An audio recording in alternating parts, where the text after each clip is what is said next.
With the evident success of the Toxoids update, the Stellaris devs have already teased the next update known as the Orion update, which focuses on several things, namely space whales. So I wanted to cover the Q&A session they did on the Discord server. They have a live transcript that you can read, which I will link in the description down below, along with the rest of the dev diary. And I don't want to talk too much about the Toxoids in this video, but it was quite a big success. It has currently a 90% plus positivity rating on Steam, and the devs, I guess, are rewarding us with more info already on the next update, which appears to be releasing in roughly a month's time.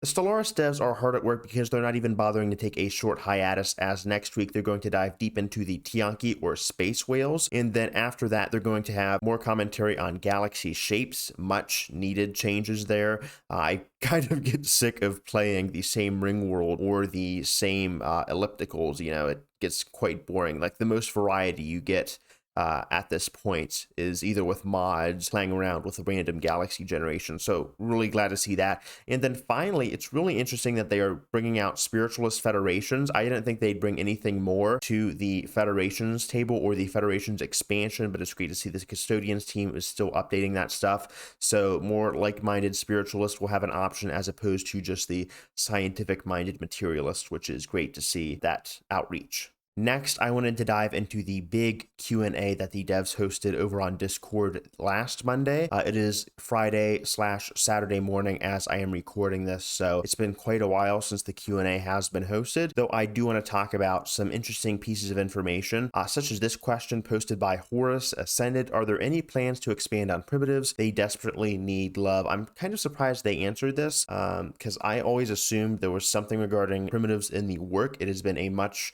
requested change, that and starting out as a pre-FTL civilization. So the answer was very succinct, but there's a lot of interesting design space there. Perhaps someday or soon TM. So that's as much as we're going to get, but hopefully it's a lot sooner than the devs seem to be letting on. Now, this one is really, really important. I didn't think the devs would go as far as to confirm this, but there will be an Among Us crossover happening. So hopefully there are some origins focused around events, possibly infiltration bonuses. Really great to see that the Stellaris team is prioritizing this. Honestly, some of the internal politics expansions and reworks can wait a bit. I think the Among Us content pack, at least, if they don't do an expansion, needs some time to shine.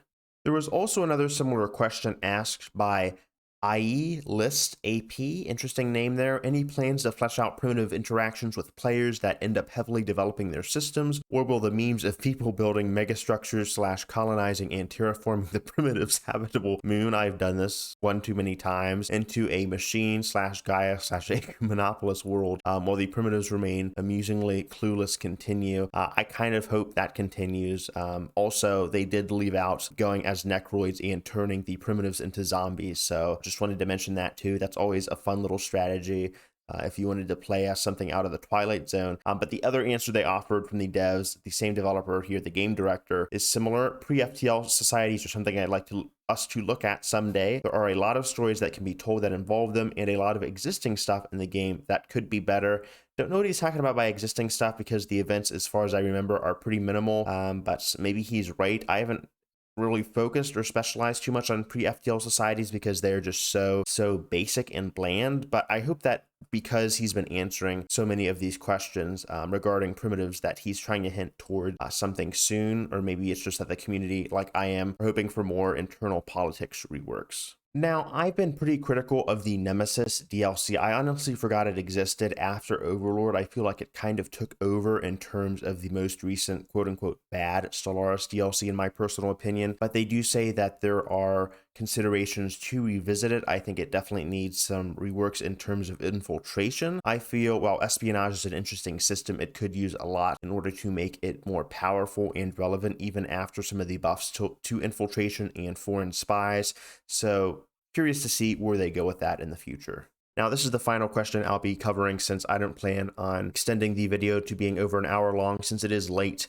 And as much as I'd love to extend my watch time for monetization to an hour long, I feel you guys are much better and much more efficient at reading through this text dump yourselves instead of just watching me read it in some boring monotone voice for an hour. So with that said, Timarok says, any plans on reworking the Nemesis system, in parentheses, the one that makes empires with opposite ethics spawn right next to you? And this answer I feel is a bit disingenuous because it says there currently isn't any such system anymore to my knowledge. However, when AI empires are generated, they are given ethics via a weighted random, which also takes into account which other empires are present in the galaxy. As the player empires are always the first empires spawned in the galaxy, their ethics will be overrepresented when the first few AI empires are created. This will likely lead to at least one empire existing with opposite ethics to the players, but they aren't forced to spawn neighboring the player. I feel like this is a very long reach around way of saying no.